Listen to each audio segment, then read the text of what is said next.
Sometimes the bravest thing a person can do is show up. No speeches. No fixes. Just being there when the world feels too loud. That's what Nathan did for Lynn tonight. Settles like a blanket over a small apartment. The room is dim, washed in the soft glow of a street lamp slipping through thin curtains. A cup sits on the table, cold tea with a ring on the wood. The phone screen lights up, then goes dark, then lights up against calendar alerts. It's missed calls from earlier, a message she hasn't opened.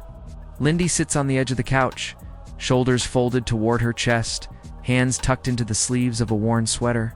She is not crying. She is simply still. The way air turns still before a storm breaks. In the hallway, a clock ticks, each second a tiny tap on her nerves. She looks at the door once, as if it might speak back, then looks down again. Outside, a car passes, tires whispering over wet road. It must have rained, or maybe it is still raining. The sound is calm, but inside her, the water is rising. Voiceover. Some days do not shout. They do not throw anything. They just press on your chest until breathing feels like work. The camera drifts across small details, a plant that needs water. A photo frame lying face down, a key hook with only one key hanging. The kettle on the stove is off, but she reaches out and touches it anyway, hoping for warmth. Her fingers meet cool metal. She pulls her hand back and presses her palms together, as if to keep them from shaking. The phone lights again. A text from a coworker. "You coming tomorrow?" She locks the screen without replying.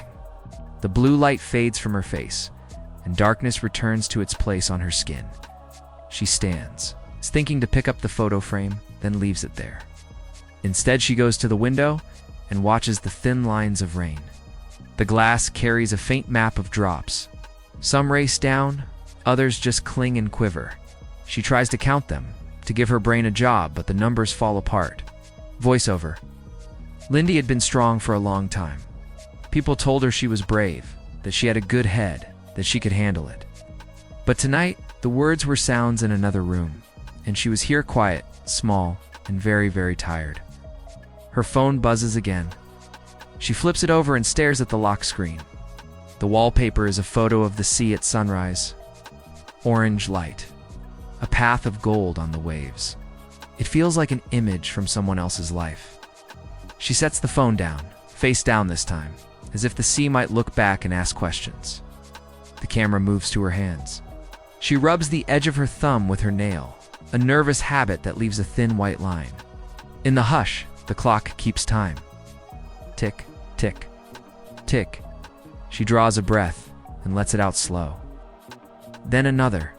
The rain pulls at the night, softer now. A shadow crosses the hall light under her door, a small shift of shape and brightness. She doesn't see it. She turns away from the window and sinks back onto the couch, pulling a blanket over her lap. Voiceover. She wasn't waiting for a hero. She wasn't even waiting for a plan. She was waiting for the weight to ease. The doorknob does not turn. There is no knock yet, only the sound of rain and the tight, careful silence of a room that holds a heart trying not to break. And everything changed. The rain hadn't stopped. But it had softened, a quiet rhythm tapping against the window, steady like a heartbeat that wasn't hers. Lyndy was still curled up on the couch, lost somewhere between thought and emptiness. The room smelled faintly of tea leaves and rain-soaked air, the kind that slips through tiny cracks and carries the world's chill with it. She didn't hear the footsteps at first. They blended with the rain, with the hum of everything that had been too much that day. But then came the pause, the kind of silence that follows when someone decides whether to knock, a gentle tap. Once, then again. She didn't move. Maybe it was the wind, she told herself, or a delivery mix-up. She wasn't expecting anyone. People don't show up for no reason. Not anymore. Another knock. This time followed by a voice, low, careful, like it didn't want to break something fragile. "Lyndy, it's me. Nathan." The name sat in the air for a moment before her heart recognized it. Nathan. She hadn't spoken to him in weeks. Not since she started pulling away, letting messages go unanswered. She had been sure he'd given up by now, but he was here. Outside her door, her hands trembled a little as she stood. She didn't rush to open it. She pressed her ear against the wood first, listening. The rain filled the space between them. She could almost hear his breathing, steady, patient. Not demanding, not urgent. Just there, voiceover. When someone truly cares, they don't always arrive with answers. Sometimes, they just arrive. Lyndy opened the door slowly. Nathan stood there in a hoodie, damp at the shoulders, holding a paper bag that smelled faintly of soup and fresh bread. His hair was messy from the rain, and his eyes softened the moment he saw her. No words, no rehearsed comfort. Just that quiet look that says, "I see you." For a second, Lyndy didn't know what to do. Her throat felt tight. She almost told him to leave, not because she wanted him gone, but because she didn't know how to let someone in when everything inside her felt heavy. But Nathan just gave a small smile and lifted the bag slightly. "Didn't know if you'd eaten," he said softly. "It's not much, but it's warm." She didn't speak. She stepped aside. He entered, careful not to drip on the floor. He didn't look around or ask questions. He just placed the bag on the table and started unpacking quietly. Soup container, bread wrapped in paper, 2 spoons. The simplest things, yet the room felt different now. Voiceover. Sometimes, showing up isn't about fixing what's broken. It's about reminding someone that they still matter. Lyndy sat back down, watching as he moved gently through the small space, as if afraid to disturb the silence she had built around herself. When he finally sat beside her, he didn't ask, "What happened?" or "Are you okay?" He just offered her a spoon and waited, and that's when it hit her. This wasn't a rescue. It was an act of care, pure and wordless. For the first time in days, Lyndy breathed without forcing it. The rain outside began to fade, and for a heartbeat, the world felt still, not empty, not cold, just still. Voiceover. Nathan showing up didn't fix her pain, but it cracked open the silence that had almost swallowed her whole. The room held a different kind of silence now, not the heavy, suffocating kind, but one that breathed. The air was warmer, faintly scented with bread and steam. The soup sat between them, untouched at first, a small island of calm in a sea of unspoken thoughts. Lyndy's fingers brushed against the edge of the bowl, feeling the heat seep into her skin, grounding her in a moment she didn't know she needed. Nathan sat beside her, close enough to feel his presence, but far enough to give her space. He didn't fill the quiet with words. He didn't ask what was wrong or why she hadn't replied. He just sat, steady, calm, present. That was his language. His quiet was his comfort. Voiceover. Sometimes words can bruise. Silence, when it comes from the right person, can heal. Lyndy stirred her soup slowly, watching the small spirals of steam rise and disappear. "You didn't have to come," she whispered, almost to herself. Nathan looked at her, his gaze soft but firm, the kind that tells you someone sees you even when you're trying to hide. "I know," he said simply. "That's why I did." There was no drama in his voice, no pity, just truth, quiet and kind. It hung in the space between them, more powerful than any comfort speech could have been. Lyndy's eyes dropped to her lap. For the first time that night, she smiled. Small, tired, but real. Outside, the rain had slowed to a drizzle, the world shifting from gray to silver under a faint glow of streetlight. Nathan leaned back slightly, resting his hands together. "Remember when you told me the best thing someone can do is just show up?" he said with a faint smile. "I was listening," Lyndy exhaled, a sound that was half sigh, half laugh. "I didn't think anyone actually would." "I didn't either," he admitted. Then he chuckled softly, and she did too.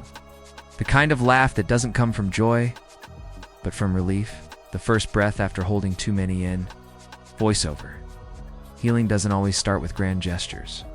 Sometimes it begins with soup, soft laughter, and someone who stays. The camera lingers on their hands, his resting open. Hers slowly inching closer, not touching yet, but near enough to feel safety return in tiny waves. The light from the window casts a warm reflection on the table, their shadows merging faintly. Lyndy takes another spoonful, slower this time, like she's tasting the quiet instead of the food. Nathan glances at her, but says nothing more. There's nothing left to fix, nothing left to explain. Only presence, only peace. Voiceover. The night didn't suddenly become perfect. But for the first time in a long time, Lyndy wasn't alone inside it. As the camera pulls back, the frame widens. Two figures, one lamp, rain softening the edges of the world. The clock still ticks, but now it sounds less like a countdown and more like rhythm, proof that life is still moving, still gentle. Lyndy looks toward the window, the storm now fading into mist. She doesn't speak, but her eyes say it all. Thank you. And Nathan, without needing to hear it, nods, once quiet understanding passing between them like light through glass. Voiceover. Sometimes love isn't found in words. It's found in the silence shared between two people who finally understand that showing up is everything. Morning arrived quietly, slipping through the curtains like a secret. The room had changed in small ways. The air lighter, the silence softer. The soup bowls sat empty on the table, spoons resting like two tired soldiers after battle. Lyndy had fallen asleep on the couch, her head tilted slightly toward Nathan, who now sat awake beside her. He wasn't scrolling through his phone or checking the time. He was just there, still, patient, watching the world wake around her. Voiceover. Sometimes the turning point isn't loud. It's the moment the heart finally remembers how to rest. The first light brushed across her face, warm against skin that had forgotten what calm felt like. She stirred, her eyes fluttering open. For a second, she didn't remember where she was. Then she saw him, and her breath steadied. Nathan gave a small smile, the kind that says, "You don't owe me words." "Did I fall asleep?" she murmured, voice soft, a little embarrassed. "Yeah," he said, a quiet laugh slipping through. "You snore." Her eyes widened in mock offense. "I do not." He shrugged. "Just a little." It's the sound of their laughter, low, real, easy, broke the weight that had lived in that room for too long. Lyndy sat up, brushing her hair from her face. The blanket slid off her shoulders, and she looked around as if seeing her own space for the first time. The plants by the window still drooped, but the sunlight made even their tired leaves look alive. Voiceover. Grief never leaves all at once. It lingers in corners, but so does hope, waiting for the smallest light to reach it. Nathan stood, stretching. "You should open a window," he said. "Let the night out." Lyndy nodded, walking over to the window. When she opened it, the air that came in was cool, but not harsh. The scent of wet pavement filled the room, fresh, earthy, forgiving. For a moment, she just breathed. Nathan began gathering the bowls. Lyndy turned. "You don't have to clean up," she said. "I know," he replied, still stacking them neatly. "But I can," it was Nathan, never asking permission to care, never making it about himself. Just finding the smallest ways to bring order where the heart has collapsed into chaos. Voiceover. It wasn't about soup or words. It was about presence, the kind that stays until you can stand again. As he placed the dishes in the sink, Lyndy leaned against the wall, watching him. "You didn't have to stay the night," she said quietly. He turned, drying his hands with a dish towel. "I didn't plan to, but it felt wrong to leave when the rain hadn't stopped." The way he said it, so simple, so human, made her throat tighten. She blinked hard, looking away, pretending to check the plants. "It's not raining anymore," she whispered. Nathan smiled faintly. "Then I guess it's time to see what the day looks like." Voiceover. Healing begins the moment you stop fearing the morning. Lyndy looked back at him, and something inside her shifted. Small, fragile, but real. The kind of shift that starts beneath the surface, quiet as a seed deciding to grow again. The camera lingers on the light spilling across the floor, catching dust motes floating like tiny stars. Nathan grabs his jacket from the chair. Lyndy steps closer, uncertain, her voice barely a breath. "Thank you for showing up."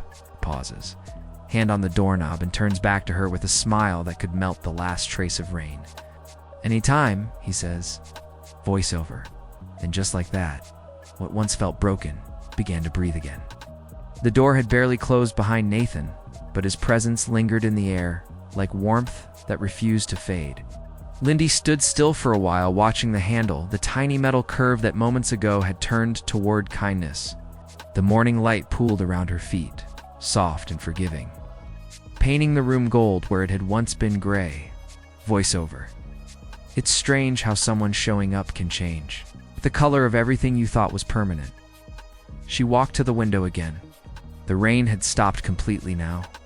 The street below glistened, clean and new, as if the night had been washed away. People were already moving, walking dogs, carrying coffee cups, starting another day. The world hadn't changed for them. But inside Lyndy's chest, something had shifted. A quiet opening. A place where air could move freely again. She pressed her palm against the glass. It was cool, but she didn't pull away this time. She looked at her reflection, the tired eyes, the faint lines of worry, but also something new, something lighter.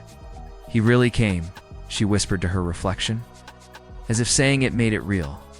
Voiceover. When you've been alone too long, kindness feels foreign, like sunlight after weeks of rain. You blink, unsure if you're allowed to enjoy it. She turned and walked toward the couch, where the blanket still lay tangled from last night. She picked it up, folded it neatly, then sat down. Her phone buzzed again. Another message, another invitation from the world she had been avoiding. This time, she opened it.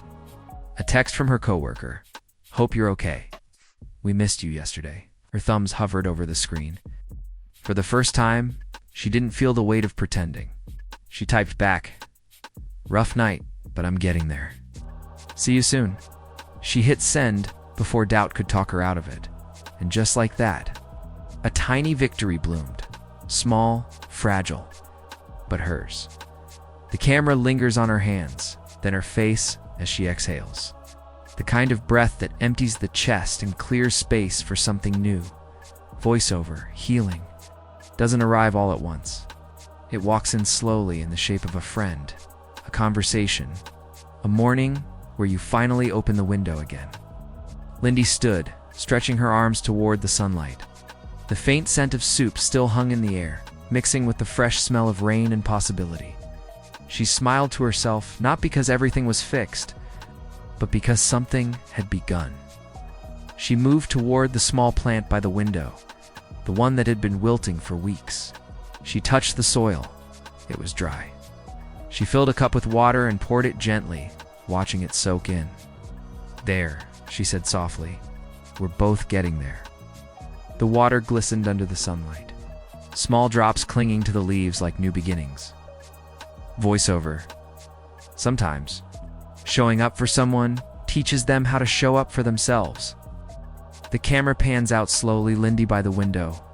A plant revived, sunlight spilling through open curtains. The world outside hums with motion, but she stands calm, centered, is quietly alive. And in that stillness, one truth rises. Nathan didn't save her. He reminded her that she could save herself. Voiceover, and that was everything. The day stretched open like a slow inhale. Lyndy stood by the door, coat half-buttoned, shoes loosely tied, as if stepping outside was both an act of courage and confession. The sky was pale blue, that quiet kind of blue that comes after a long rain, soft and forgiving. The world smelled like beginnings. Voiceover. Comes a moment when you realize healing doesn't mean forgetting the pain, it means learning to walk with it, without letting it lead. She locked the door behind her and stepped into the light. The pavement still shimmered with puddles, tiny mirrors that caught fragments of sky. Her reflection rippled as she walked. Each step felt uncertain, but alive. The sound of her own footsteps felt strange after so many days of silence. At the corner cafe, she paused. Through the window, people talked, laughed, sipped from steaming cups. Life simple, ordinary, beautiful. She hesitated only for a heartbeat before pushing the door open. The bell above it chimed bright and familiar. She ordered her favorite coffee, the one she hadn't tasted in weeks. When it came, she held the cup between both hands, letting the warmth seep into her palms. She found a seat near the window, the same seat she used to share with Nathan on slow Sundays. The memory came back soft, not sharp. It didn't sting anymore. It glowed. Voiceover. Time doesn't erase the people who showed up for us. It folds them into the way we keep showing up for ourselves. Lyndy smiled faintly, stirring her coffee, watching the swirl of milk disappear into the dark. Outside, a little girl in a yellow raincoat jumped over puddles, laughing as her boots splashed water everywhere. The sound of that laughter filled something inside Lyndy that had been hollow for too long. She took out her phone. No unread messages this time, just Nathan's name near the top of her chats. Her thumb hovered for a moment, then she typed, "Thank you again for last night. You probably don't realize how much it meant." Pause. Then the bubbles appeared. "You don't have to thank me," he replied. "I just wanted you to know you're not alone." She read it twice, her eyes softening. Then she set her phone down, smiling quietly to herself. Voiceover. Sometimes. The people who show up for us don't stay forever. They don't have to. They just need to remind us how to stay. The light shifted through the window, landing gently on her face. She took a sip of coffee, slow, intentional, and for the first time in what felt like forever, it tasted right. Not bitter, not sweet, just real. The camera drifts upward, the cafe growing smaller beneath her as the city hums around. Lyndy sits by the window, sunlight on her hair, a reflection of peace where pain once lived. Voiceover. Nathan showed up once. But the echo of that kindness stayed, and every morning she chose to begin again. The frame softens. The music fades into a tender piano note. On screen, simple words appear, glowing like a quiet truth. Nathan showing up for Lyndy was everything. Fade to white. Silence. Then one last breath of sound, the faint laughter of the little girl outside. The world still moving, still beautiful. Voiceover. Because sometimes, the smallest act of love changes everything. The screen fades back in slowly, soft light, a calm tone.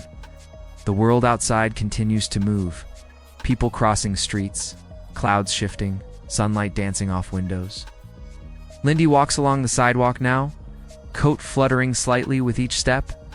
There's no dramatic music, no slow motion, just the rhythm of ordinary life returning to her. Voiceover. Healing never looks like a movie. It looks like showing up. Once, then again, and again, until one day, it feels natural to breathe. Lyndy stops by a small flower stand on the corner. Buckets of color, daisies, tulips, and roses glow beneath the morning light. She hesitates for a moment, then reaches for a single sunflower. Its bright face seems to smile back at her, golden and open. She pays for it, thanks the vendor with a genuine grin, and continues walking. Every step carries a little more ease now. The camera follows from behind, framing her against the hum of the city. A woman no longer hiding from her world, but gently stepping back into it. Voiceover. The truth is, we all have a Lyndy inside us, the version of ourselves that feels unseen, unheard, almost invisible. And we all need a Nathan, someone who reminds us that being cared for is not a weakness, it's a way back to strength. The music swells, soft piano, joined by the faint warmth of strings. The light grows golden, spreading over the frame. Lyndy passes a child, helping his mother carry a grocery bag. She pauses for a moment, smiling. That simple exchange connection. Kindness feels like a quiet echo of the night before. She stops near a bridge overlooking the river. The water glistens, carrying away the remnants of rain. She leans on the railing, lifts the sunflower, and watches its reflection ripple across the surface. Voiceover. We don't always need grand gestures. We just need someone to stand beside us when we forget how to stand on our own. The camera begins to rise slowly, pulling back from Lyndy, the bridge, the river, until she becomes smaller in the frame, not because she's fading, but because the world around her has expanded again. Life is moving, flowing, healing then. On-screen text fades in, white letters against the soft shimmer of water. If someone ever shows up for you, Hold that moment close. And if you can be someone's Nathan, pause. The words fade, replaced by the title line in elegant script. Nathan showing up for Lyndy was everything. The music gently resolves one last note, long and full of peace. Voiceover final line. It's tender and calm because love doesn't always need to be loud. Sometimes it's just the sound of footsteps arriving when you need them most. Fade out. End card appears minimalist, clean, tag someone who always shows up for you. Because presence is the most beautiful kind of love.